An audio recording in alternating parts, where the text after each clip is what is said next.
welcome each of you, including residents, families, friends, and esteemed guests.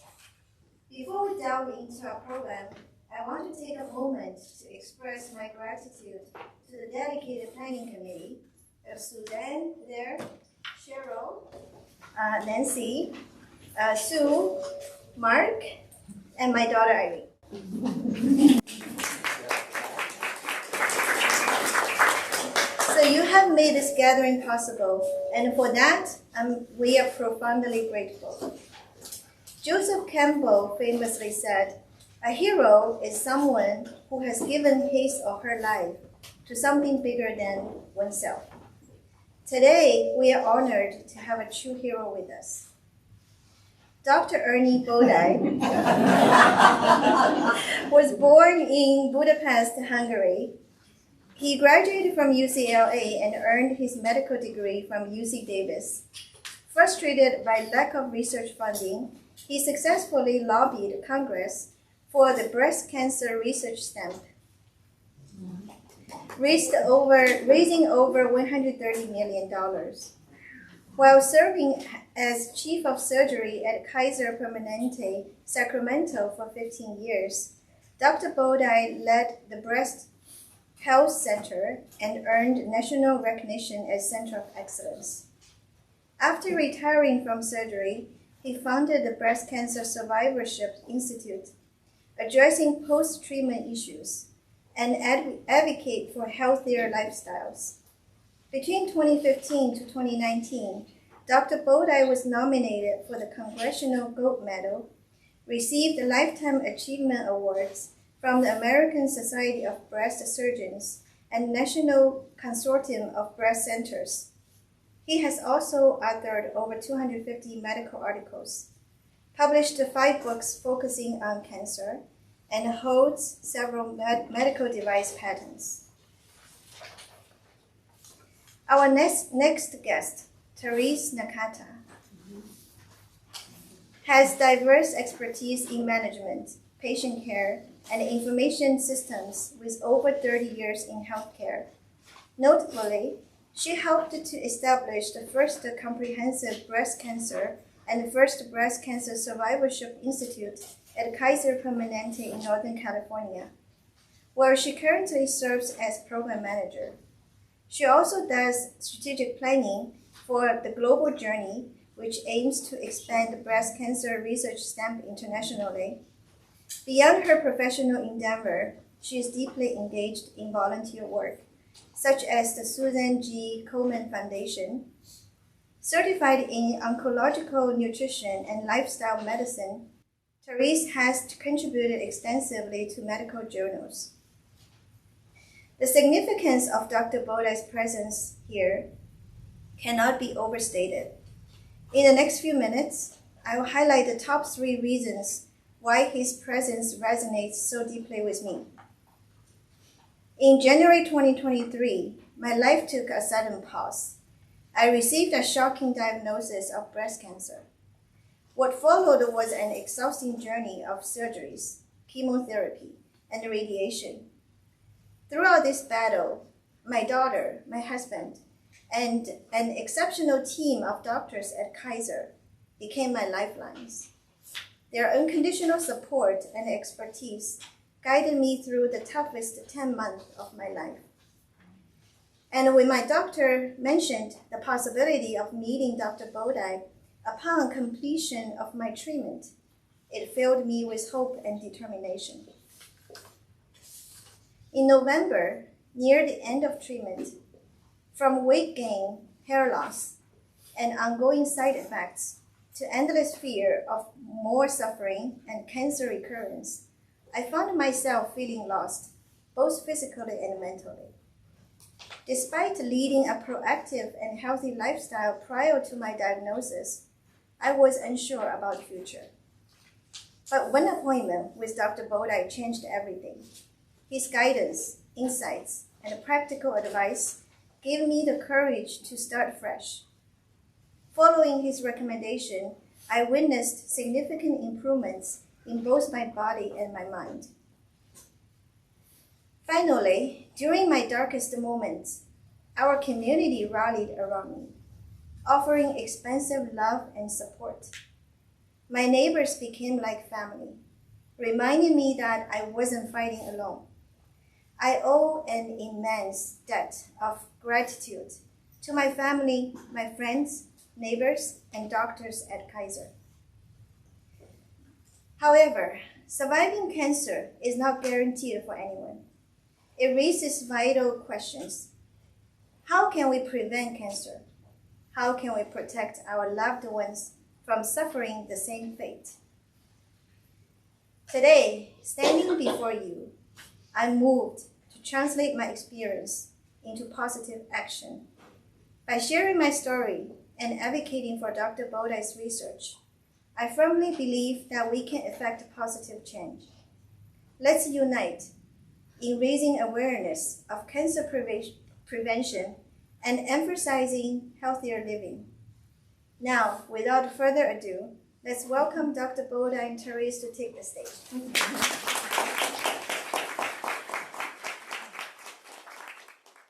Well, that's a hard act to follow. Thank you, Helen, for sharing that. It was very kind. And thank you for the kind introduction. I wanted to start by giving a little overview of how we got to where we are today. As Helen mentioned, I've done breast cancer surgery for probably 35 years or maybe even a little bit longer. And about 7, 8 years ago, I had to give it up because I developed Dupuytren's contractures in my hands, and I always operated alone. And because when I had assistants, they would slow me down. So I had to make a very painful decision about 8, 9 years ago to give up surgery. And Therese and I have worked together for 30 plus years, and I gave up surgery. I didn't want to retire, so I was looking for something to do. And we were kind of brainstorming, and we realized that there was a major gap in end of treatment, end of acute treatment, that is radiation, chemo, et cetera, and transforming or transitioning a patient back into a normal life. And most of the ladies who are treated for breast cancer, they get used to seeing a doctor on a regular basis for a very long period of time, and the acute treatment is done. The doctor would say, "You're done, see you later." And the ladies go, "What do you mean I'm done? What do I do going forward? What do I look for? What's my long-term plan?" And the security blanket is taken away from them. So we decided to try and fill that gap from being a patient to returning to not being a patient and being a normal person again. And so we started off by doing, before we opened the clinic, we did quite a bit of research on lifestyle issues as they relate to breast cancer. And we've published a number of papers in medical journals on breast cancer survivorship and lifestyle. And I'll give you the links to all those. They're all free. They're all on the internet. Or if you're a Kaiser member, they're on the Kaiser website. And we also made a YouTube video on lifestyle and cancer. I have a QR code you can scan and download the YouTube video if you wish. Excuse me. So a few facts. Cancer 100 years ago was not a primary killer of women or men in the United States. 100 years ago, the primary cause of death was infectious diseases. Over 50% of deaths were due to infectious diseases. And that has changed dramatically in the last 100 years. Now the two leading causes of death in the United States are cardiovascular disease and cancer. Cardiovascular disease just slightly ahead of cancer, but unfortunately cancer is catching up with that. So more than half the population in the United States will actually die from cardiovascular disease or some form of cancer and not infectious disease. So there's been a tremendous dynamic shift in causes of death. Now, the fact of the matter is that only about 5 to 10% of cancers are genetic.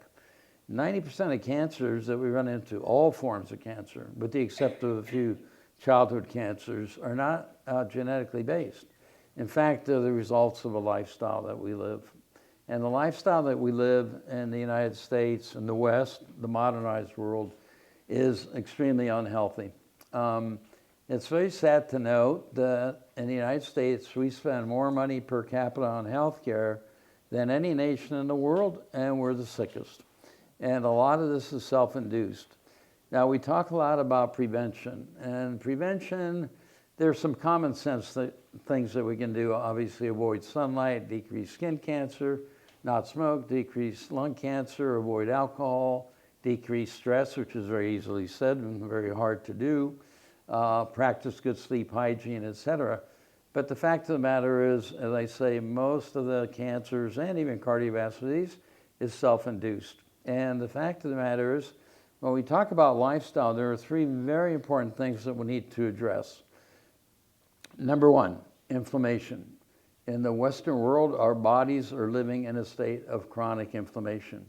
And acute inflammation is a normal response of the body. So if we get a splinter in our finger, it'll turn red or warm, etc., painful. That's acute inflammation, and that's a good process. That's a self-defense mechanism for our bodies. But if that inflammation becomes chronic, then we have a serious problem. If the inflammatory response doesn't shut down, then we're going to see a myriad of diseases. In fact, inflammation is the common denominator for the vast majority of diseases. And it's a very intriguing concept, because one day there might be one drug that may be able to treat almost all diseases if we've got a good response to the inflammatory conditions that are going on. The second problem that we have going on in the United States is our obesity rate. Obesity in the United States is a huge problem. I will tell you that 1/3 of patients, 1/3 of the population that is overweight, and 1/3 is obese. This is defined as a overweight BMI over 25 to 30, obese 30 to 35, and a morbidly obese 50 or over 40. Now, you can be morbidly obese with a body mass index that's 35 if you have another comorbidity like hypertension, diabetes, cardiovascular disease. That puts you into the morbid obesity category. And the question is, why are we suffering this? And a lot of that has to do with all the horrible foods that we're fed. And I will tell you, I don't really want to get into the politics of it, but food is very political. And maybe I'll digress in a little bit as I get going and get worked up and talk about the politics of food.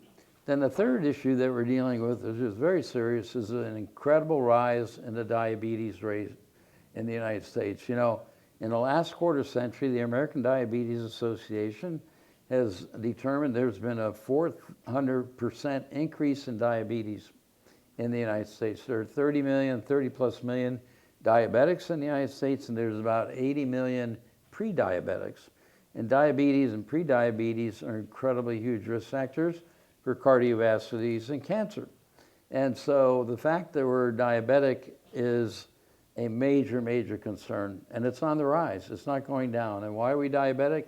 Again, it's related to all the foods that we eat, which is related to the fact that we're overweight, which is related to the fact that all this starts with inflammation. Everything's about inflammation. I cannot emphasize it too much. So basically, in our survivorship clinic, what we do is we take the ladies who have just finished the acute treatment, whether it's chemo, radiation, or a combination. Hormonal treatment, which lasts for many years, is not considered acute. And we try and educate the ladies on what it is that they can do to avoid having a recurrence. Because the number one fear every woman has who's been diagnosed with cancer of the breast is the cancer returning. It's their number one fear. And what we do is we try and offer them tools to make sure that that doesn't happen. And the way that goes is that I initially will review the patient's pathology and their diagnosis and explain everything about what their particular cancer is. And these are all one-on-one visits. We can't do it as a group because everybody's individual. So it's about an hour and a half long visit, and we start off with a review of their pathology. At that point, I get into the very horrible side effects of many of the treatments that we have. Fact of the matter is that we're very, very good at curing breast cancer. 95% of women who are diagnosed with breast cancer will not die from breast cancer. And 95% will live longer than 5 years. So if you're living longer than 5 years, it gives us a chance to intervene and return you to a healthy lifestyle. You know, there's a lifespan and a health span. Lifespan is the number of years that you live. Health span is the number of years that you live being healthy. And there's a difference, and I don't know what everybody's thoughts are on the group, but health span to me is a very, very important thing. I'd rather live a few shorter years and be very healthy than live longer years and not be as healthy as I would like to be, and perform activities and hang out with my grandkids, et cetera, et cetera. So the fact of the matter is, as I mentioned, we're very good at curing breast cancer, but it comes at a cost, and that is this. The treatments that we use are extremely toxic, and they're not just toxic, not just the chemo, but the radiation, the hormonal blockers, the monoclonal antibody therapies that we're using. These are all very toxic, and they're particularly toxic to the heart. And this is a very important issue because heart disease is the #1 killer of women in the United States. It is not breast cancer. You know, there's no doubt breast cancer is the most feared disease. Heart disease literally kills 7 times as many women every year as does breast cancer. And where this gets very important is that heart disease in women presents very, very differently than in men. So we males typically will get a sudden onset of sudden chest pain right down the arm, up the neck, and ladies will get that too, but often it presents in a much more subtle fashion with the following constellation of symptoms. Sudden onset of severe fatigue, and we're all tired, but I'm talking about severe onset, early onset fatigue. Pain can break out in sweats, have shortness of breath, pain can radiate to the jaw and to the back, and then many women who are having a heart attack are having abdominal pain, nausea, and vomiting. So typical scenario, you go to the emergency room because you're not feeling well, you're throwing up. The doctor looks at you and goes, oh, you must have the flu or COVID or gallstones. And the fact of the matter is the emergency room doctors, not just at Kaiser, but throughout the country, are still of a mindset that heart disease is a disease of males because all the studies were done in men. So I tell the ladies you need to be extremely proactive. You ever have those symptoms, you need to tell those boys and girls in the ER, I've had chemotherapy, which is very cardiotoxic, particularly one called adriamycin. And then if we have radiation, we add radiation on top of that, even if it's on the right side. Some of the radiation scatters over to the left. That causes further damage to the heart. So I tell the ladies to be very, very proactive. I'm going to tell you in a minute what we're going to do, what I tell them to do to say don't get in that boat, because that boat has a bunch of holes in it, and I don't want them sinking, okay? So the next issue is many of the women, 75% of women diagnosed with breast cancer are estrogen receptor positive, which means that the estrogen in her body is feeding the cancer cells. And even postmenopausal women have estrogen. It just doesn't come from the ovaries. Once you go into menopause, the ovaries sort of go to sleep and they don't perform anymore, but the fatty tissues in the body become the primary source of estrogen in postmenopausal women. And the second source is the adrenal glands, which sit on the kidney, that metabolize cortisol. And when they metabolize cortisol, they spit off an estrogenic molecule. So the estrogen source in postmenopausal women comes from the fatty tissues in the body, as well as the adrenal glands. So you still have estrogen in your body, even if you're postmenopausal. So I mentioned that 75% of breast cancers are estrogen receptor positive. So the next line of therapy we use is an estrogen blocker. And there's several different ones. Premenopausal women typically give tamoxifen, which increases uterine cancer. Postmenopausal women will give aromatase inhibitors, and there's several. The most common one being Arimidex, and the other one is Femera or letrozole. And these drugs are very good at blocking the effect of estrogen on the cancer cells. And in those ladies who have had a lumpectomy in particular, or even in the ones that have double mastectomy, these drugs block the effect of estrogen on the cancer cells, decreasing recurrence rates by 20 to 30%, and may also protect the other breasts who haven't been removed from getting cancer as well. And that's great, but here's the problem, is that these drugs have a number of side effects. They can cause bone and joint pain and hot flashes, which many women find incapacitating. In fact, we saw a lady this morning that was put on one of these medications and she just flat out said, I can't take this. My quality of life is so bad with hot flashes, I'm beating my husband up, I can't sleep. It's true.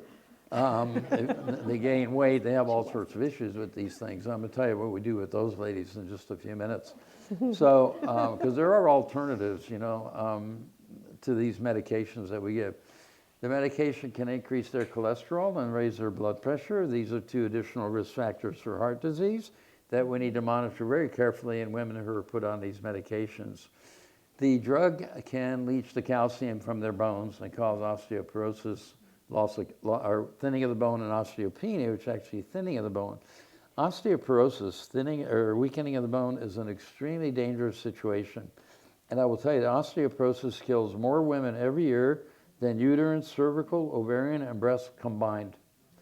Fact of the matter is, if you have osteoporosis and you're over 60 years of age and you break a hip, your chances of dying are 1 in 3. And we don't die from the fracture. We die because we're not moving and we get an infection like pneumonia or we get a blood clot.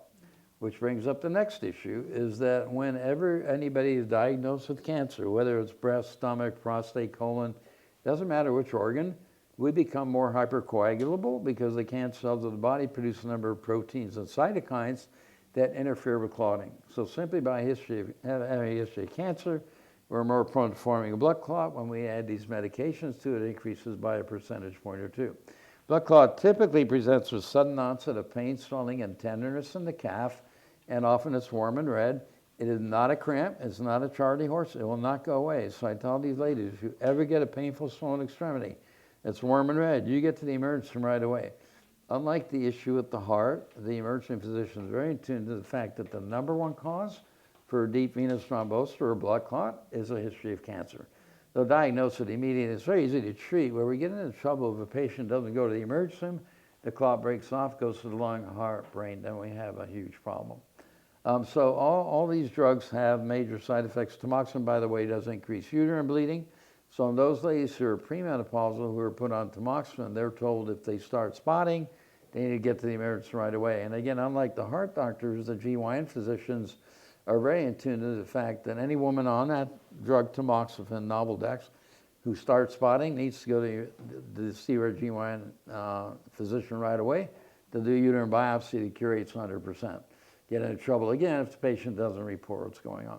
So what do we do about all these terrible complications? Well, Therese in a little while is going to address some of the dietary issues that we recommend for them to prevent these things, but there are some things that we do in general. Number one, I put all the ladies on vitamin D3, 2,000 units a day, along with calcium, 1,200 milligrams a day, and we also check their vitamin D level, a blood test. It's very interesting that 75% of women diagnosed with breast cancer are vitamin D3 deficient. We don't know why. So I put everybody on vitamin D3. The next thing I do, unless there's I put all the women over the age of 40 on a baby aspirin, 81 milligrams. I tell them, don't waste your money on Bayer or St. Joseph. Just buy a generic, it's half the price, just as good. And the only people who obviously can't take that if they're on some anticoagulant like Eliquis or Plavix or Coumadin. But the baby aspirin is a miracle drug, and it will do 6 things for these ladies. It will decrease their chance of having a stroke.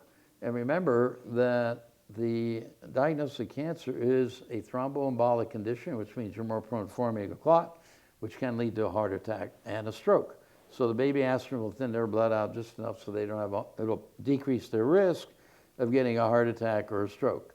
It'll decrease their risk of getting a blood clot because it thins their blood out ever so little. Number 4, it will decrease their chance of getting skin cancer. Now, skin cancer, melanoma, the deadly one, and breast cancer are genetically linked. So once a lady gets breast cancer, her chance of getting melanoma increased 2 to 3-fold over the normal population and vice versa. That's the bad news. The good news is there's some very good studies that show that women who take a baby aspirin every day will offset that genetic link. So it'll protect you against getting skin cancer. Number 5, and this, ladies and gentlemen, is truly amazing. Patients take baby aspirin every day decrease their risk of colon cancer by up to 40%. And colon cancer has now become the 2nd leading cause of cancer-related death in the Western world. And we're seeing a very, very disturbing trend of younger and younger people, even in their mid-40s, are getting colon cancer.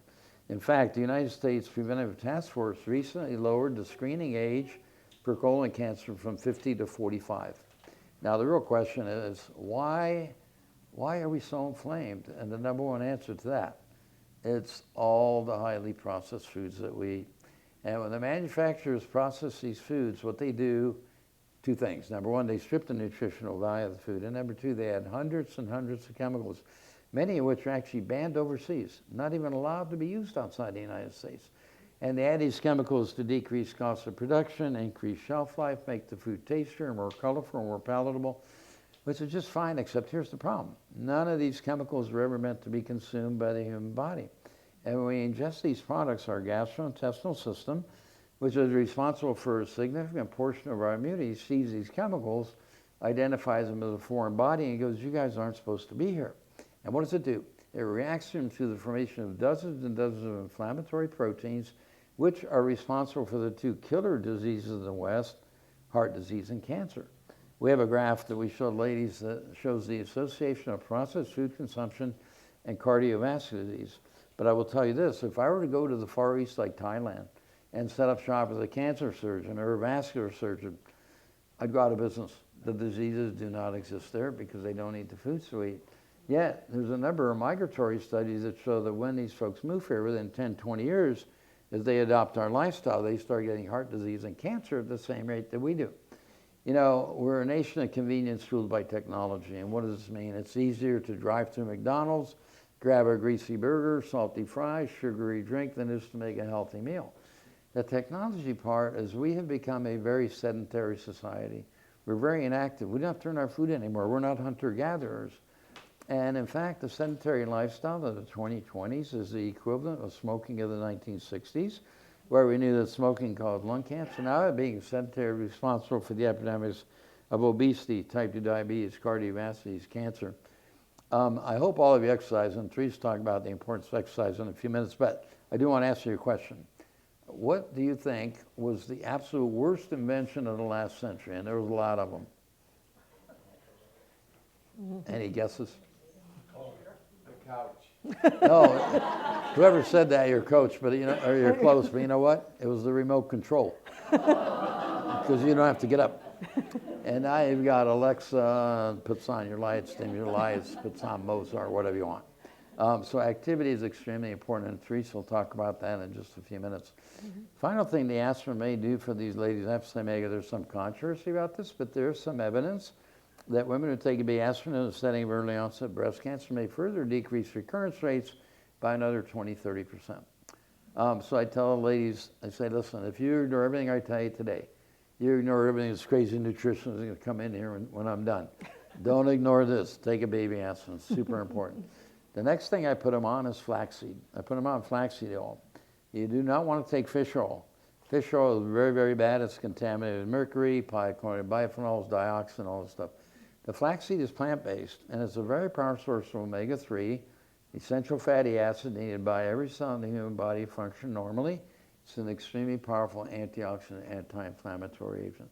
See, what we're trying to do in our clinic, and Therese can talk about anti-inflammatory diet, but we're trying to get the inflammation down in these ladies' bodies, not just for the breast cancer that brought us together, but for their overall health, for prevention of development of diabetes, cardiovascular disease, etc.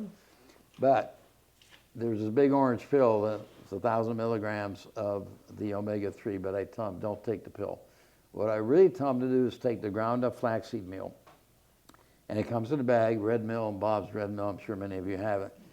A couple of tablespoons of that, add it to your oatmeal, put it on your salads, is equal to 1,000 milligrams. Is a big orange pill, it's very hard to swallow. But now, there are two very strong arguments for the ground up flaxseed as opposed to the pill.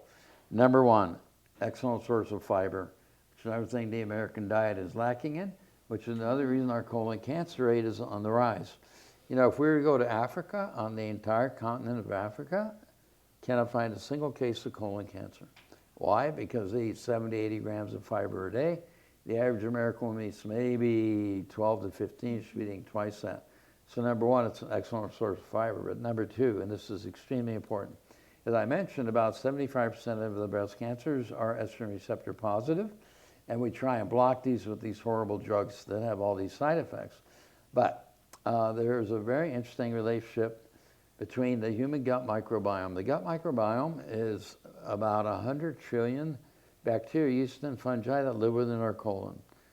The gut microbiome is a relatively new field, very complicated, poorly understood. We just wrote a paper recently on the relationship of the human gut microbiome to breast cancer. And in a nutshell, within the gut microbiome is a subset of bacteria, which we call the estrobilome. And the estrobilome are those bacteria which have the genetic capability to metabolize the estrogen in your body. And their favorite food is fiber, fruits, nuts, seeds, vegetables, legumes. You eat a high fiber diet, those group of bacteria become very, very happy. And they work overtime to get rid of the estrogen in your body. So even though we're blocking estrogen with these horrible drugs, they do nothing to decrease the estrogen level. All they do is decrease the activity of the endogenous your own estrogen in occupying the estrogen receptor sites. So they'll block that. But they really don't have much effect on decreasing estrogen levels. So we can further decrease estrogen with a high fiber diet and decrease risk of recurrence or development of a secondary cancer. I do want to talk just from recurrence, because recurrence is such a big fear for most ladies. Recurrence is an extremely bad word, and I'll tell you why. Because the vast majority of women who have surgery for breast cancer have the entire tumor removed. It's gone. So it cannot come back. We call it a recurrence, but it's gone, so it can't come back. So a more appropriate term would be a secondary primary malignancy or new cancer. So here's what we have to tell ladies look for. Obviously, a lump in the breast. Many of the cancers are not palpable. That's why we do mammography on a regular basis.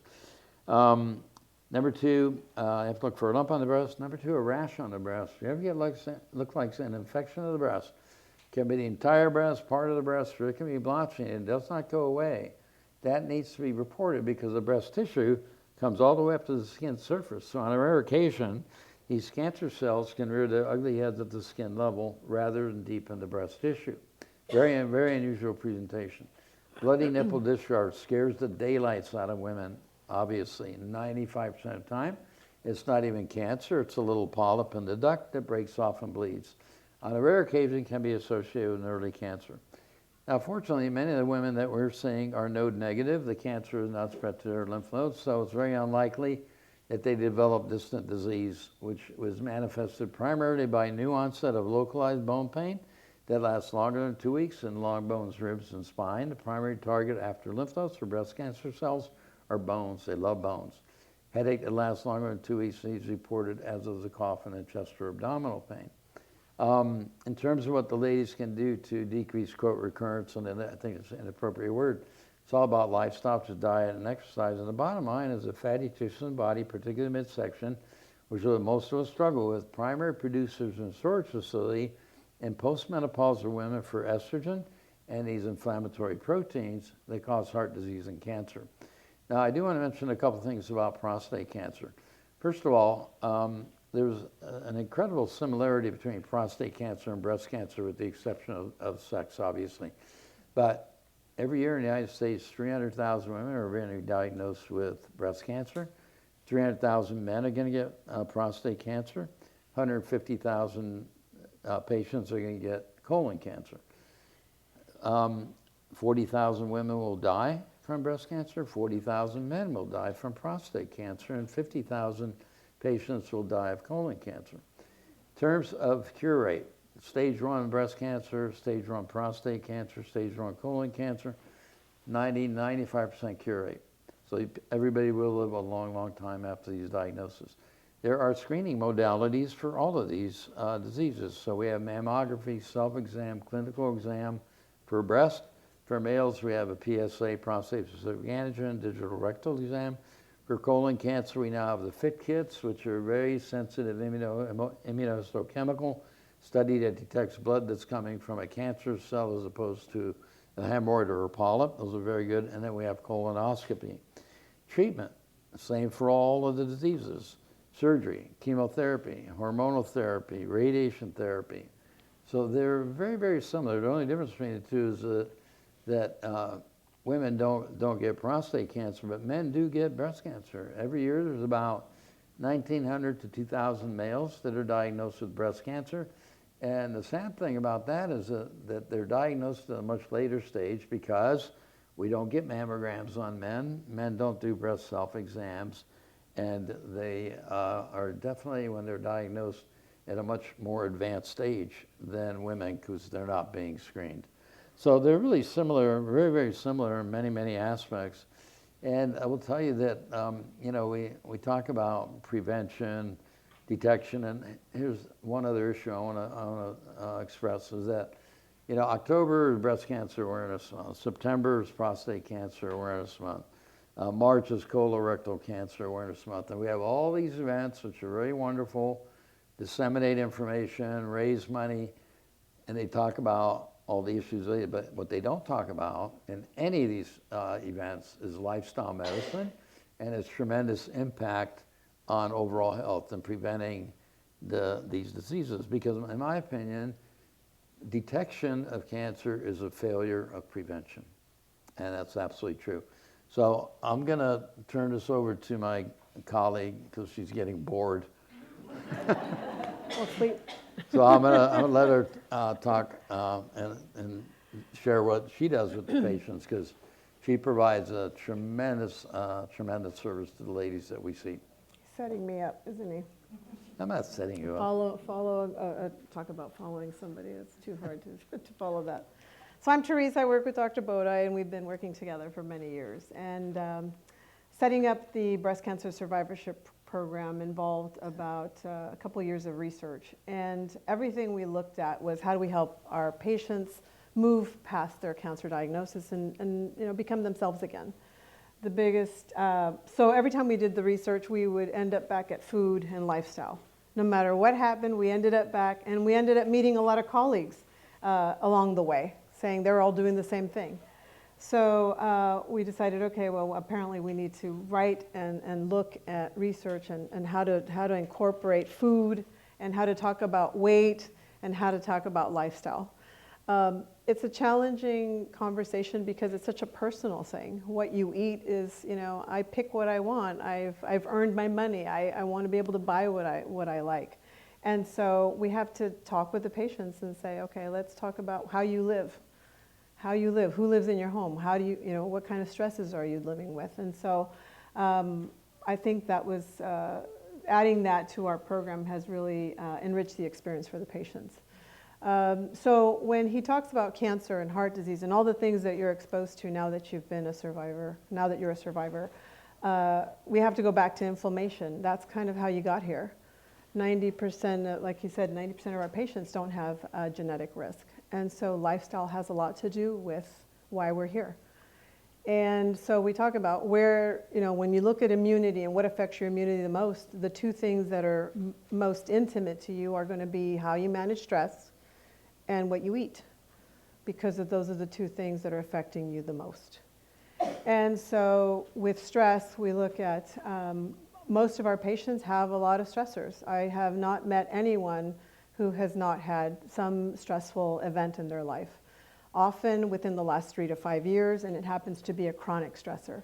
So it's not just a one thing. It can be caring for a loved one, divorce, death of someone, or managing an estate. I mean, the scenarios are just incredible.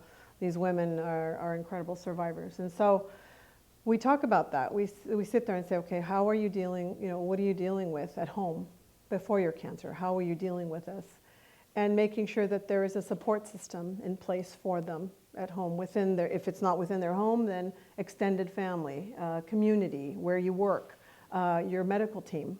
How are we supporting you as you're dealing with all these stressors, not just the cancer? And then we also talk about exercise. What are you doing? Are you involved in an exercise program? Are you doing anything? Because when we look at inflammation, we talk about how can we reduce that inflammatory state. And we know that cortisol is a big part, adrenaline, those are all chemicals that are being released and that are affecting your immune system.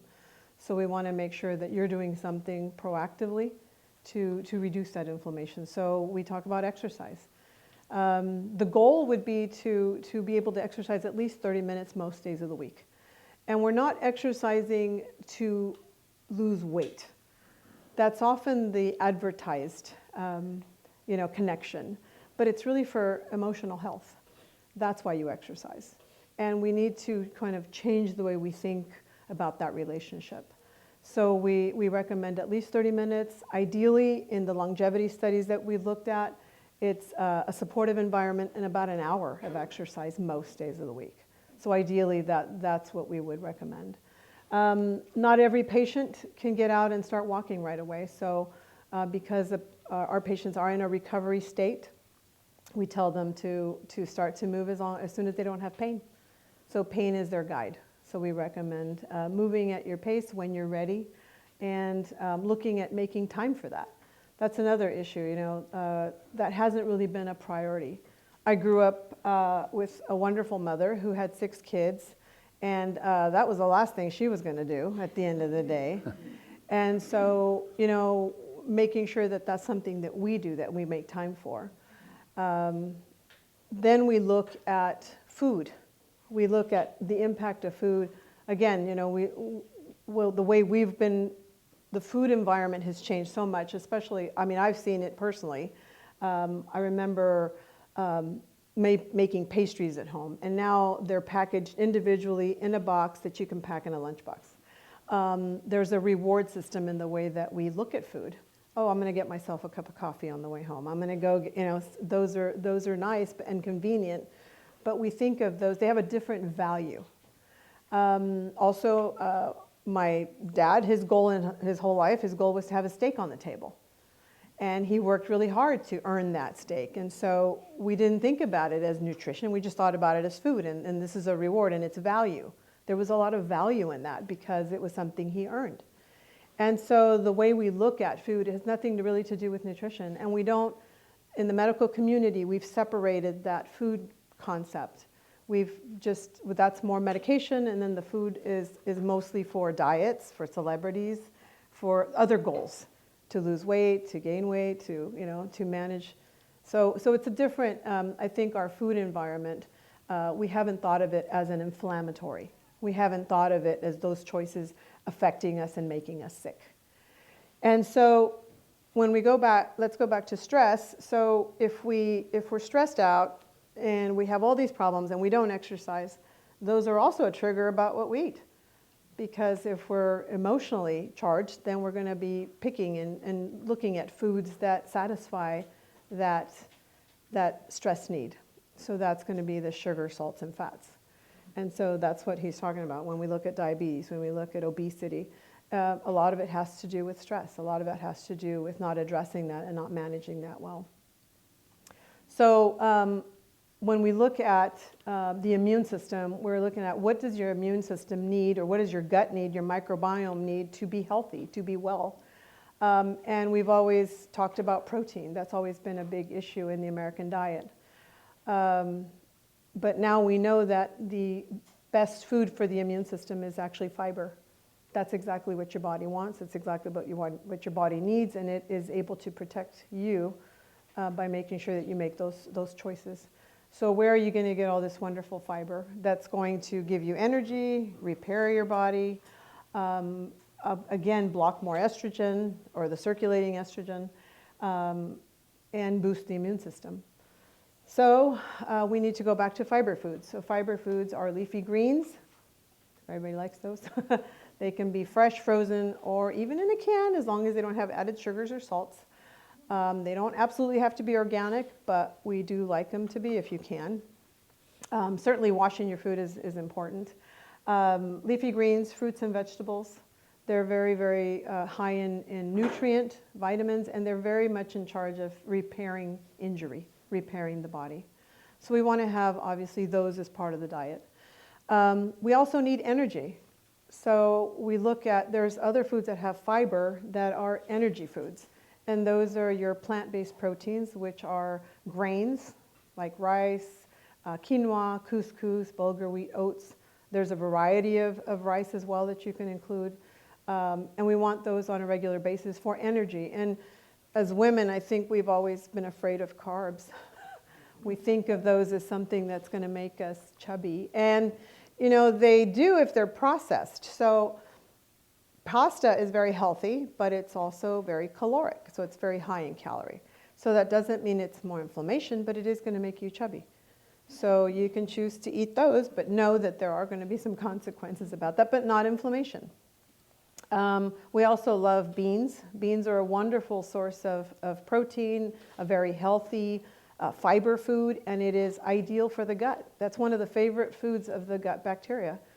And when you have, like I said, you have a nice, diverse microbiome, you're very happy. You become very healthy, and you're able to fight cancer and heart disease. The other thing is potatoes. Potatoes are a wonderful food for diets, and they're wonderful food for nutrition, vitamins. They have lots of nutrients. They have lots of energy foods. We had a young man that came in with his mom, and he didn't know how to cook, but he said, I want to do this. I want to do this diet with you. And so he started eating 10 potatoes a day. So he came back about 8 months later. He had lost 100 pounds. Yeah, and he had learned how to fix potatoes in magical ways that I had never thought of. And potatoes, he was incredible. He was very, he was strong. He was very capable. He was running. He started a running club. And so potatoes are probably one of the most misunderstood foods, I think, just because we've always thought they made us fat. That's what we learned. That's what we were taught. We also can have nuts and seeds, but not as much, because again, those are chubby foods and we can have them, but we just don't want too much of those. Avocados are the same thing. They're very delicious. They're wonderful. They're healthy fat, but again, not in moderation. Another thing that women are very worried about is diet and portion, and how do we stay thin and how do we stay in shape. There's a wonderful saying out there about calorie in, calorie out, and eat less calories. I think, well, that's true, but that doesn't mean less food. I want to make sure you understand all that. Eating less calories does not mean eating less food. That's a really important thing, because most of us probably can eat 4 to 5 pounds of food. At least I can. I'm a volume eater. I love to eat. And so in order to be able to eat as much as I want and reduce the calories, I have to go back to plant-based whole foods. That's how you do it. So instead of a whole plate being pasta, for example, if I put it in half and I fill the rest of it with broccoli, I get the same amount of food, but now I'm eating half of the calories. Does that make sense? So that's how we manage the weight, and we also increase our whole food consumption, which is actually going to, again, be favorable to the microbiome and to the gut, and help us get rid of all that extra estrogen and reduce inflammation in the body. So we want to add all those wonderful foods to our diet. And none of those are inflammatory, like I said. And anything that we just talked about is not inflammatory. Where we see inflammation is mostly in animal-based foods and artificial foods, artificial sweeteners, artificial chemicals. Animal-based foods have inflammatory proteins. And I grew up drinking milk, because it was good for your bones and it's strong for calcium and all these wonderful things. But if you think about where the milk is coming from, it's coming from a pregnant cow or a cow that just had a baby. And that's loaded with chemicals that are very familiar to me. It's got hormones, it's got all these other, nowadays they've added hormones, we've added antibiotics, we've added a lot of wonderful things to these foods. They were already not healthy to begin with, and now we've made them worse. And so we really have to limit our animal food consumption. Dairy, of course, is a big one. Yogurt is advertised to us. I remember eating yogurt every day for a long time. And again, for weight management, there was a lot of reasons to eat that.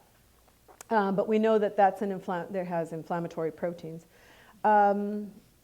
Beef, of course, pork, we know about all those. They're not so great. The processed meats that's been promoted, advertised that's not very healthy. So because those aren't healthy, we now eat those charcuterie boards, right? So they've become popular because that's, again, the advertising, the promotion of those foods outside of our control. Chicken, so when beef, we sort of learned that beef wasn't that great. And then there was a promotion of chicken. Well, chicken's a meat alternative, a beef alternative. But what happened is when that was probably in the 70s and 80s, I remember. When that happened, we actually increased our meat consumption 100 pounds per person per year because we started to add chicken to everything. I don't remember chicken on a salad when I was a kid, but now if you go to Cheesecake Factory. You're gonna, for 20 bucks, you're gonna expect chicken on your salad. Don't go there. Look at their menu. They have the calorie count. They make it terrible, right? Yeah. He goes there. They have some good food choices now. Yeah, some of the Healthier appetizers. Yeah, but- some of the appetizers. So we went overboard. It's just, so the chicken increased our consumption. Fish, again, that salmon got a good rap, so then we went to that, and we ended up eating more. We ended up adding it to our already bad diet. And salmon's okay. I mean, it's an inflammatory protein. It is leaner, but it's still inflammatory. Eggs are another inflammatory protein, and you know, even if they're organic and you have a perfect little chicken in your backyard, it still is an inflammatory protein. It's an egg. It's a hormonal product, and so we want to reduce that in our environment. You can eat all the other foods we talked about, but limit these. Don't eat those all the time. If it's going to be hard for you to go on a plant-based program, then a really good Mediterranean program is probably a good place to go if that's something that is hard for you. You can use all the herbs and spices to make your food great. You can use vinegars. Those are all wonderful. Another inflammatory thing is all the sugar substitutes. You know, I think we hear, oh, sugar's terrible for you. Well, it isn't great, but it's not the worst thing you can have. You know, everything that you eat turns into some form of sugar, and you can utilize it. But it's the artificial sweeteners, you know, high fructose corn syrup. So we've refined it so much that now it's become something else, and that your body doesn't recognize it, so it's an inflammatory product. So soft drinks, not so great. Diets, even worse. We find that there's the sweeteners in those are also linked with depression and anxiety. And so we want to limit those artificial sweeteners. And then other additives, coloring, you know, all that stuff, we want to just limit that. The other, what else do we have on that? I'm trying to think of all the stuff that I have on my list. What else? Oh, alcohol. Alcohol, I think is, we have some good Kaiser studies in lifestyle recently that said that it's not the worst thing if it's social, you know, but if you're having it every day. Also, again, very similar to artificial sweeteners. Alcohol and high fructose corn syrup are twins. They work the same way. So we want to limit that if we can. Coffee's fine. Anybody drink coffee? Coffee's okay. We found that it's good for artery function. Brew versus instant, okay. Teas are wonderful. Those are all antioxidant. Seltzers are okay. So carbonated drinks like bubbly and LaCroix, those are okay. And coconut water's fine. But just water is perfectly fine. We don't want a lot of deep fried foods. So obviously we don't want a lot of French fries. If you're on your road to Disneyland with your family, that's great. Eat whatever you want. But at home, we want to limit not having those very often. You can roast, grill, barbecue. You know, you can grill vegetables. You can air fryers. Those are the best invention, right? You can make a lot of food there. Oil, any kind of oils that you're using, they're very high calorie. They took the fat out of a plant and put it in a bottle, you know, so you just don't want a lot of that either. They have sprays now that you can use, and then limits butter. Coconut oil we don't recommend. It's very saturated, so if you're using a little bit of olive oil, a little bit of avocado oil, or a little bit of vegetable oil, that's still okay, but very limited. They have these wonderful nonstick pans now, so you can, you know, we can use those instead. But again, you know, I think one thing that I always found fascinating was that, you know, when we exercise, we always think that, well, or we know that we get endorphins and we get serotonin, and those are wonderful because they help reduce stress. They help us manage stress. They help us limit the injury from stress. But when you eat healthy food, you do the same thing. You are actually capable, or are actually creating serotonin and endorphins and releasing those. And so what you're eating is doing the same thing. It's going to make you feel better, but now you're protecting your immune system, which is the goal. Our goal is to repair and increase that immune system so that it can protect you from further injury, cancers, heart disease, Alzheimer's, dementia, Parkinson's, autoimmune disorders, joint pain. I mean, everything is associated, anxiety, depression, all related to inflammation. Do you have anything else to add?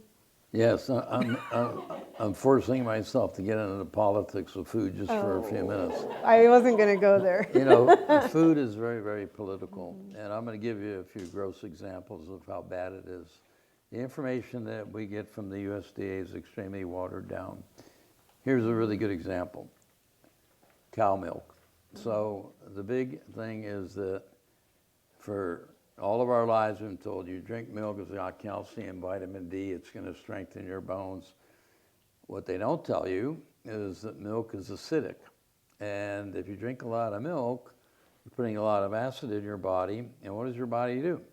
It tries to neutralize that acid. And how does it do that? It takes the calcium from your bones.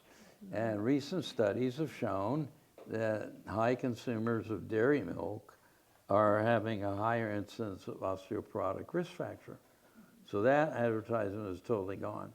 Number two, the dairy farmers nowadays are artificially inseminating cows year-round, and they're doing this because when a cow is pregnant, they produce more milk, the farmers make more money. But here's the problem.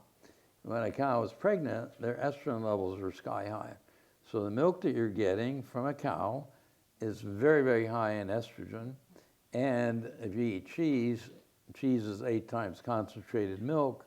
So now you're getting a huge amount of estrogen. And this is why we're seeing a trend in younger and younger girls, 8, 9 years old, developing breast tissue. They're starting their menstrual cycles at 9 and 10. And one of the biggest risk factors for development of breast cancer later in life is early onset of menarche, early onset of starting your pregnancy, because you have many, many years of fluctuation of the estrogen and progesterone in your body, and that is thought to be a huge contributor to development of breast cancer. The other problem is that the Meat and Dairy Association are constantly injecting their animals with hormones, steroids, and antibiotics. And if you eat a lot of meat, first of all, meat has no fiber, and it's all fat and cholesterol. But if you eat a lot of meat and dairy products, what you're getting is you're actually getting a dose of antibiotics into your body every day. And what does that do? It goes into your microbiome, and the microbiome is known as the second brain. And the easiest way to demonstrate that is, for instance, if you're nervous and you get butterflies in your stomach, that's your brain and gut communicating. It's the gut-brain axis. Mm-hmm. So it's very much connected. In fact, the gut is called the second brain because it regulates so many parts of the body function. So if you're eating meat and dairy, you're actually getting antibiotics in your system every day, which causes dysbiosis, which is a derangement of the good and bad bacteria in your body. And that's you're basically causing inflammation again. Now, we're often asked about the role of probiotics. Mm-hmm. And the fact of the matter is that you really don't need probiotics if you're eating a healthy diet. You get a lot of probiotics actually from fermented food, pickles, sauerkraut, anything that's from kimchi. So you get a lot of the fermented foods will give you the healthy bacteria that you need. I lost my train of thought. My gut. It's my gut. The next one is soy. What? The next one is soy. It's soy, but I was back. Back to the probiotics. So the only time that I think you should take a course of probiotics is if you need to have a course of antibiotics for a urinary tract infection or tooth abscess or sinusitis. Then it's probably not a bad idea to take a course of probiotics after you're done with the antibiotics. Don't take them together because they'll counteract one another. That's why a lot of people who are given antibiotics develop diarrhea because it upsets the gut microbiome and the good bacteria are outnumbered by the bad bacteria, and that's why we get, so many people get diarrhea or GI issues with that. So if you're going to get a course of antibiotics, when you're done, if you're going to go for a probiotic. Make sure you get the right one, because there are, if you walk up and down Walgreens aisle, there's like 50 different probiotics. And the vast majority of them are totally useless because they only have like 30 billion colonies per unit. And you really need the 50 billion. And you need the ones that are sporulated, so they're covered in a spore. Because if you take the 30 billion, half of that is destroyed in your stomach when it gets into your gastric acid. It's destroyed. So it never makes it to the colon where it's supposed to go. So if you need a probiotic, you need to get a good one that's sporulated with at least 50 billion units, colonies per unit. The other big, huge misconception about breast cancer is soy and soy consumption. And women are told if you have breast cancer, whether it's estrogen receptor positive or not, by all means avoid soy. And this is one of the major misunderstandings in the treatment of breast cancer today, and I'll tell you why. Because soy is phytoestrogen, it's a plant-based estrogen, and the actual chemical structure of phytoestrogen is different than the estrogen your body makes, your endogenous estrogen. They're different. They're very similar, but they're different. But here's the deal, is if you eat soy products, what happens is the phytoestrogen competes with your estrogen to occupy the receptor sites in the breast tissue, and it actually beats them there. So your estrogen cannot occupy that receptor site and result in cell proliferation because the soy has already occupied that site. This is something that, non-oncologists argue about it because when they see phytoestrogen, they see the E word, they freak out and, and they go crazy. But it's a very, very huge misconception. And in fact, there are several very large studies that show that women who consume high amounts of plant-based estrogen, tofu, soy sauce, edamame, have a much lower incidence of recurrence and a much longer disease-free survival after diagnosis of breast cancer. So the reason you go to Japan, there is not a lot of breast cancer in Japan because they eat soy from birth on. In terms of milk, if you want alternatives, there are many, many good alternatives. There's soy milk, rice milk, almond milk. Almond milk is probably the most popular one. And actually, we use, I don't drink coffee that much, but in the office, if some of the staff wants to use a creamer, there's an excellent soy substitute. It tastes just like milk, and it's non-dairy. There are a lot of, you might have noticed that many of the stores now are starting to have a whole variety of vegan type substitutes. It's really becoming a little bit more popular than it was 10 years ago. I'll tell you that you have to kind of shop around. Now, there are some excellent substitutes. Most of the women that we deal with, one of their biggest, I won't say hang up, but what's the, they love cheese. Oh, everybody loves cheese, and you gotta have my cheese. And so there are a lot of cheese substitutes out there, and some of them are absolutely horrible. You can't eat them, but the ones there's a brand called Chow, C-H-A-O, which is made by Field Roast, which is very excellent, makes a great grilled cheese sandwich. You can't even tell it's not real cheese, and it's got, they have pepper jack, they've got mozzarella, they got all sorts of different cheeses. Davila? Miyoko has another. Miyoko, they're more gourmet. Miyoko's a really good one too. So there are good substitutes out there, but you got to kind of hop around and try. You have to try them. Try them. There's See some what you that, and we have a whole bunch of samples and boxes to show patients, and there's some, and we've tried them all, and there's some that are absolutely inedible. You can't eat them, what I'm saying. But you can't find really good ones. Trader Joe's has a lot of. They have an excellent vegan enchilada that is it's to die for. No, I'm serious. There's a very good chef named AJ, who's got a cookbook out there that is fantastic. She has this. My favorite recipe of hers is called Impossible Lasagna or Invisible Lasagna. We went to this meeting and she made all this invisible lasagna, and it was so good, there was none left. That's why she calls it invisible lasagna, 'cause it's all gone. So the bottom line is that there are a lot of good vegan substitutes out there. And, I don't want anybody to try and transition 100% vegan. Don't do that, because if you set goals for yourself and you don't achieve it, you just get frustrated. So what we tell the ladies is take, little steps at a time, The real message is don't make meat and dairy your staple foods. Make them your condiments as opposed to the staple foods. Yeah. And just switch as much as you can. It started kind of with a good idea with Meatless Monday. That was probably a pretty good little program that started, but should be, Forget it Friday. So yeah, you can eat whatever you want that day, yeah. and then you're really good the rest of the Yeah. week. Just move into a little bit at a time, but I'll tell you that lifestyle medicine is very underfunded. Very few people practice it. Very few physicians are educated, and it takes a lot of work to get educated on all this stuff. And one of the problems too is that I don't want to blame my primary care colleagues, but they don't have time. Our visits are an hour, hour and a half. The last lady we saw was 2 hours, because they also, one of Therese's jobs is they kind of spill their hearts and beans to her, So it kind of works. It's a good team because I'm the man and she's the woman. It's like a dog and pony show. You can figure out who the dog is. Don't say it. But it kind of works as a team, So the ladies really open up to her about a lot of personal issues, and so they actually have a chance to unload, and they feel comfortable with doing that with a woman. So we're very proud of the work that we do, and we thank. Where'd she go? Oh, there you are. Helen, I want to thank you for the wonderful introduction and sharing your story with the group as well.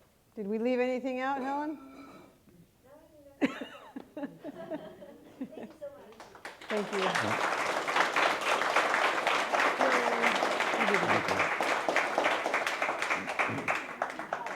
Open the floor for any questions.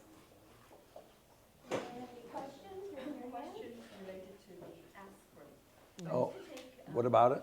I used to take a baby aspirin, Yep. but I thought the AHA came out with if you were medically fit or you didn't have any disease or symptoms, Right.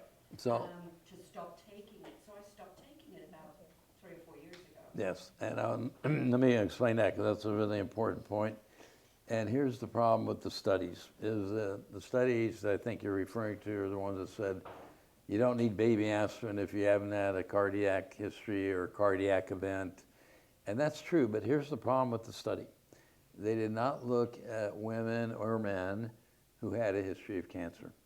Once you're diagnosed with cancer, you become more hypercoagulable. It's a thromboembolic event or state. So once you're diagnosed with cancer, you're forever more likely to get a blood clot. So the studies that you're referring to are the ones that really frustrate me because many women ask me about this. They did not look at the cancer population, whether it's breast, stomach, prostate, colon. Every time cancer arrives, we become more likely to form a clot, which can lead to a heart attack or a stroke. And that's, that's part of the scientific issues. A lot of papers that are put out are misinterpreted by the press, or they don't dig deep enough into look at what they're really addressing. So yes, the paper said if you haven't had a heart attack or congestive heart failure or severe family history, you don't need it. And that's true, but they don't look at patients who've had cancer. So are you recommending that if you haven't had cancer, you're disease-free or symptom-free, to go ahead and take? I recommend it for everybody who's not on an anticoagulant like Plavix or Eliquis or Coumadin. How often? Every day. Every day. Now, I'll make an exception, and the reason I tell the ladies every day is because if they don't take it, you can take it every other day and get the same effect, but then they forget, or I take it yesterday, or they forget if they take it. So if you have, let's say you start taking it, you're bruising easily, or you're getting nosebleeds, or your gums bleed when you brush your teeth, you can go to every other day. Still does the same thing, but it's a matter of forgetting that I took it.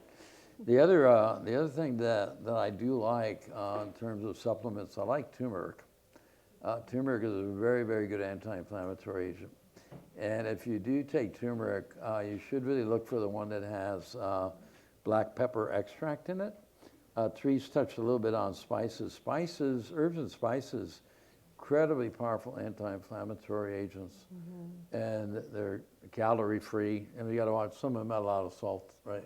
Yeah, But yeah, it's okay. the value of them is herbs and spices are unbelievable. And herbs and spices are also actually very high in salicylic acid, which is actually aspirin. Aspirin. There's some kind called cell replacement for curing the cancer. What do you think? Sure. Cell replacement. She's asking you. So what? Cell replacement. Oh, cell replacement, yeah. There's a Yeah. new treatment for cancer. It's called cell replacement. Yeah, she's talking about cell replacement as a treatment for cancer. Cell replacement in terms of stem cell? I would think so, but they're Probably it's stem very cell. in Japan. Oh. They started out. So Yeah, I don't know much about that, but I will tell you a couple of interesting things. We still have time to. So here's a couple of very interesting things on the horizon besides the so-called blood biopsy, where you do a blood test and it tells you have cancer. They're working on this. They have biomarkers for colon cancer, ovarian cancer. They're working on one for breast cancer. It's called a blood biopsy. But the problem with that is they're going to get this test, and they're going to take a blood sample from you, and they're going to say, oh, you have cancer, you have breast cancer. And then they're going to do a mammogram and not find anything. Then they're going to do an MRI and not find anything. Then they're going to do an ultrasound. And then the problem is yes, you have this blood test that says you have cancer of the breast, but you don't know where it is.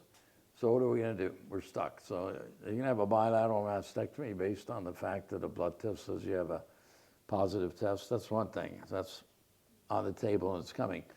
But what's more interesting is the issue of telomeres. And what this is, it's our chromosomes carry all our genes, and they're the XY chromosomes. And at the end of each of those, you have what are called telomeres, and they're like a anklet. They're like the anklet on a shoelace. They keep the shoelace from unraveling.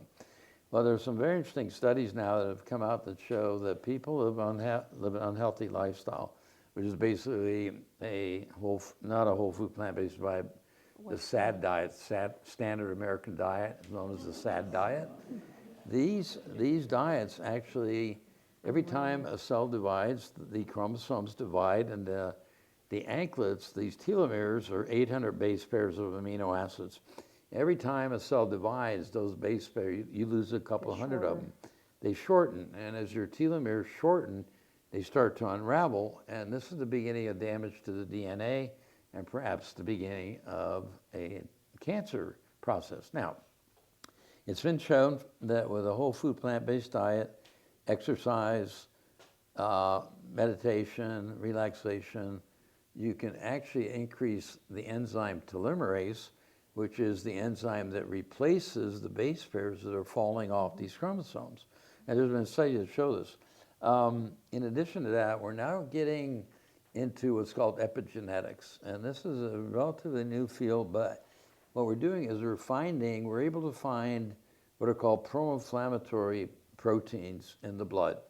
So we can take a blood sample, and there's been several studies that have been very interesting that show that, this was done in men with prostate cancer, by the way, that show that if we change a patient's diet from a standard American diet to a whole food plant-based, put them on activity, put them on support groups, they actually can decrease the expression of these inflammatory proteins and increase you can measure this in the blood, you can increase the measure of anti-inflammatory proteins. So there's a lot of really, really interesting stuff coming down the pike. And, our hope is that our grandkids, I have 3 granddaughters, they're 12, 10, and 8. And my hope is by the time they get into an age group where they're at risk, that they're not going to have to deal with this disease. It'll be eradicated. By the way, can I make a comment about the stamp up there? This, I spent 2 years of my life going to Congress to get this stamp done. was a nightmare. And if I try to do it today, Congress is so screwed up, it'll never happen. And by the way, Therese was she was my first supporter I ever had, so you can get this done. But anyway, it has raised $130 million plus. We have it in 26 countries, and in the book that I have here, I have samples of it in the other countries. One of them I'm particularly proud of because it's in Kenya, and they made her into an African-American woman, but the symbol is the same. The money is raised in other countries stay in the country. If they don't have money for research like we do, it goes to outreach, treatment, et cetera. But I want to talk about the artwork. It's by Whitney Sherman, and it's a picture of Diana Artemis, who's the Roman mythological protector of women. And what she's doing is she's reaching for her bow and her quiver, which is the enemy of women. And that position that she's assuming is a position for breast self-exam and some mammographic procedures as well. So there's a hidden subtle message in that stamp for women to do their exams and get their mammograms.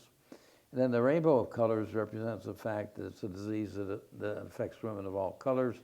And the rainbow is also traditionally a symbol for hope. So it's a very powerful piece of art, and it's got a lot of subliminal messages in it. So it has actually become the highest selling stamp ever issued by the post office. And they thought I'd never, Well, it wasn't a one-man effort. It was a lot of people helped me over the years to get that thing done.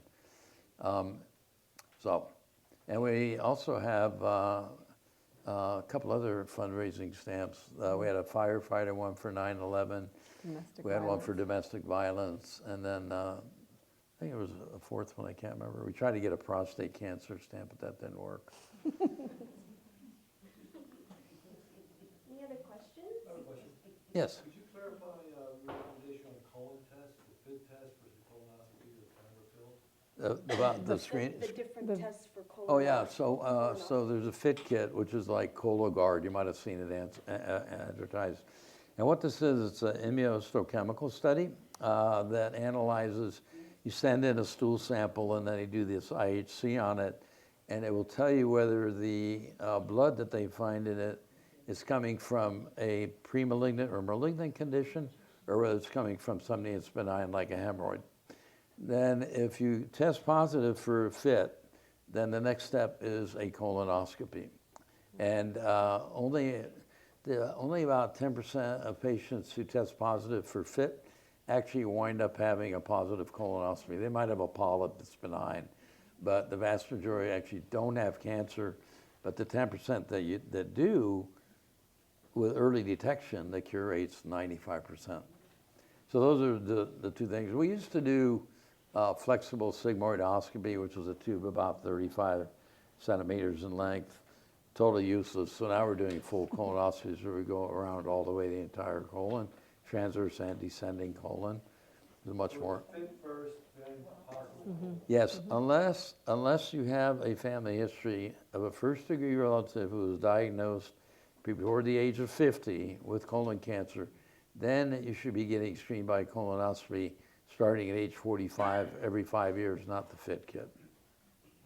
You're welcome. So for this after cancer kind of treatment, do they have any particular organization or any kind of practice they are really good at? At the whole food, you mean, or at the The whole kind, I mean, yeah. is there any practice around the country that was really specialized in after cancer treatment? Not really. I think we were the first ones at Kaiser to actually set up an actual center that addresses lifestyle medicine. Oh, so where is that? That's at Point West here at Kaiser, Point West. along- And we do see patients from all over. We don't just see Kaiser patients. We do tend to see other patients. So the Bay Area, do they have any? San Francisco has some, but they're not always in breast care. Sometimes they're in other departments. It depends on who's taken an interest. I think regionally, we do have a lot of research. We do have an interest, and we do have a lifestyle medicine group. There's about, how many of us, 500? There's about 500 within Kaiser that are certified and trained. Yeah, but they're more focused on diabetes and cardiovascular disease than malignancies. which is fine. I mean, it's all diseases. Life science. Yeah, lifestyle, yeah. Lifestyle. Lifestyle Yeah, medicine, it's yeah. lifestyle medicine, yes. Now, there's an American College of Lifestyle Medicine as well, and they have a website where they have physicians or partners. They can be nurses, they can be other practitioners, and they have a list of practitioners all over the country that are available too. So that could be a good resource. We have time for a couple more questions. Judy, you have a question? Yeah, I wanted to clarify something. You said no soy products, and then you talked about soy milk being a milk alternative. I'm sorry? No, he said that, well, we know now that soy is a phytoestrogen, so it's not related to our human estrogen, so you can consume soy foods. Oh, okay. Yeah, Yeah, soy foods are great for you. Yes. And the more the better, because as I mentioned, there are several studies that high consumption of soy in women diagnosed with breast cancer has a longer overall disease-free survival and a lower recurrence rate because the soy occupies the receptor sites of your estrogen. Soy is good. Any other questions? You in the back. So I had a quick question regarding tumors and their hypercoagulable state. So after tumor resection and remission, are you saying that there is a continuance in the hypercoagulable state, which is why you prescribe baby aspirin? I'm sorry, what? Oh, I couldn't hear. he couldn't hear you. I'm sorry. I have a question regarding tumors and the hypercoagulable state. So I'm asking if Hypercoagular after state. tumor resection and tumor remission, is there a continuance of the hypercoagulable state? And I want to know a little bit more about the pathophysiology and why you prescribe aspirin after that. Now, the pathophysiology of hypercoagulability. Once we're diagnosed with cancer of any organ, we become more hypercoagulant. And in fact, the second most common cause of death in patients who've been diagnosed with cancer is a thromboembolic event. And this is thought to be because the cancer cells of the breast, even though we're, quote, in remission, are producing cytokines, which are proteins that are inflammatory. And with some unknown mechanism, they interfere with the clotting cascade, which is a very complicated, it's got hundreds of steps. I knew about it when I went to med school and took my boards, but I've forgotten about it, if you don't mind. It's the clotting cascade is very, very common, or very complicated. So it is a lifelong issue. And especially, the coagulability issue is not just related to cancer, but to inactivity. So a lot of the cancer patients are inactive, so they're more prone to static blood flow, stasis, another contributor to clot formation. So I just, this 81 milligram aspirin is like candy, okay? It's got 0 side effects, so why not take it?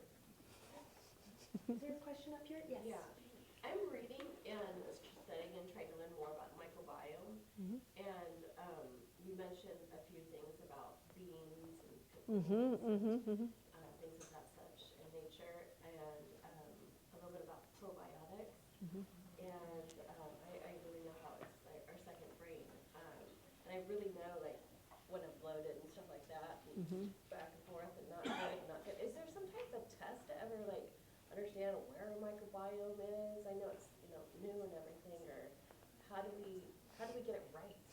So Right. That's hard. yes, that's a really good question. I'll tell you, there are several companies that are actually doing gut microbiome analysis for patients. Problem is that number one, they're very expensive, and number two, they've not really been validated. So you can, I forgot the name, there's 2 companies, and I don't remember their names because we don't use them, but you can actually send in stool samples and they will send you back a report that's like this long, and it's going to have hundreds and hundreds of bacteria listed on it, but I don't think they're at a level where they're trustworthy at this point. I think right now it's a money-making racket. I don't recommend you look on Google for anything. I always tell people, Dr. Google never went to med school, but as far as I know. But if you want to find the companies, you can Google microbiome analysis, and they'll come up. And do you remember the name? I think one's called Vista or something. I don't remember. I do know that when we do talk about some of the, some patients do have some sensitivity. They do tend to have a hyperactive gut when they eat beans or when they eat certain things, and it can take a long time for your body to get used to that. So you can do some food elimination. You know, you don't have to just have beans. You can find, maybe cook them a different way, maybe try something else. You don't have to force yourself to eat certain foods, you know, if you don't like them or if they're bothering you. You know, there's so many wonderful foods that you can have that you can try some that aren't causing you some distress. Any other questions? You in the back? Yeah, so earlier you mentioned that most animal-related products cause inflammation within our bodies. And I did a quick search to look up if like protein supplements, like whey protein isolate, Oh, yeah. causes inflammation. And I kind of saw some back and forth. Yeah. Yeah. He's talking about whey. You want to avoid whey protein, WHEY, because that's basically dairy. Okay. Whey, and you know, they come in those huge jars, buy them at GNC. You're wasting your money.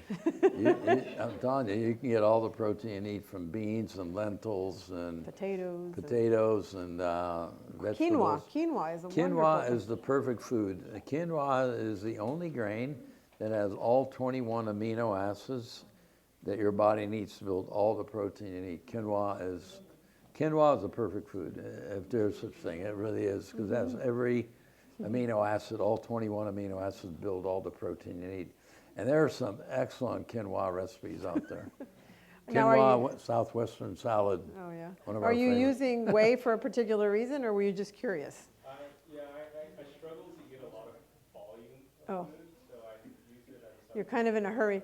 So there's a couple of there are a lot of pea-based, bean-based, soy-based proteins that you can add. Now Silk makes a higher protein milk too that they have, so I would probably lean towards those if you're not going to be able to eat the food. But eating the food is obviously better because you're getting the whole nutrient, not just the fiber. Yeah. By the way, if you like chili, which everybody does, is it Hormel? Yeah, well, they just made one. Hormel just came out with an incredible vegan chili. Plant-based. Plant-based. It's plant-based. But they have great recipes. You can't even tell it's not. I mean, it's awesome. It's exciting to talk about good food when Yeah. it's good, right? Is it Hormel? Yeah, it's Hormel. Yeah, Hormel. It's vegan chili. You cannot tell it's not the real thing. Any other questions? Yes. Can you talk about supplementation for general plant-based eaters? Because Yeah. a lot of the discourse against veganism and other plant-based diets is nutritional deficiency. Sure. She's talking about, so minerals are probably supplementing, you know, Oh. with a plant-based program. Yeah, the fact of the matter is that all the micronutrients you need, in addition to macronutrients, are all available in foods. You really don't need supplements. For our patients, you know, the only supplements we really recommend are vitamin D and calcium for the bones, flaxseed for the fiber, and to get rid of the estrogen in their body. And then I do recommend a multivitamin, a good multivitamin. You have to buy women their Centrum. A generic multivitamin. The reason that we do recommend it is to have all the B vitamins in it. And there's some evidence starting to suggest that B vitamins may be very helpful in preventing early onset dementia. And if you buy a multivitamin, it also has all the trace elements like selenium, zinc, phosphorus, etc. That's all you need. Any No. other questions? Yes. I have a question in terms of lifestyle, you know, the diet, exercise, plant-based diet. Like, how early should we consider this, or there's no such thing as too early? Is it too early? When is it too early to start a plant-based program? or Never. help? Yep. It's never too early, and I want to tell you about activity and how important it is in breast cancer. Women who walk 30 minutes a day, 5 times a week, will decrease their risk of recurrence by 20%, mortality by 30%, and overall mortality by 40%. It's huge.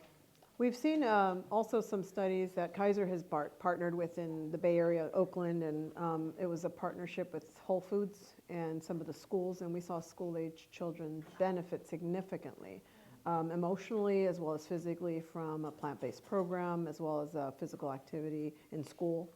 And so we're definitely pursuing that as well. You know what's really tragic too is that many of the schools have eliminated PE now, physical activity, and then they also serve nothing but garbage at lunch, all processed foods, which is very, very sad. And I think I mentioned that the obesity rate in kids is now skyrocketing. It's a huge problem. It's increased by threefold in the last 10 years. And the next generation might have a shorter lifespan than we. These kids are, by the time they're 10, 12, they're 150 pounds, they're diabetic, pre-diabetic, they've got atherosclerosis, they're gonna need knee replacement at age 40. It's a very dangerous situation we're in. And it's all self-induced. It is all self-induced. Well, we want to thank Dr. Bodai and Therese for coming in. Thank you.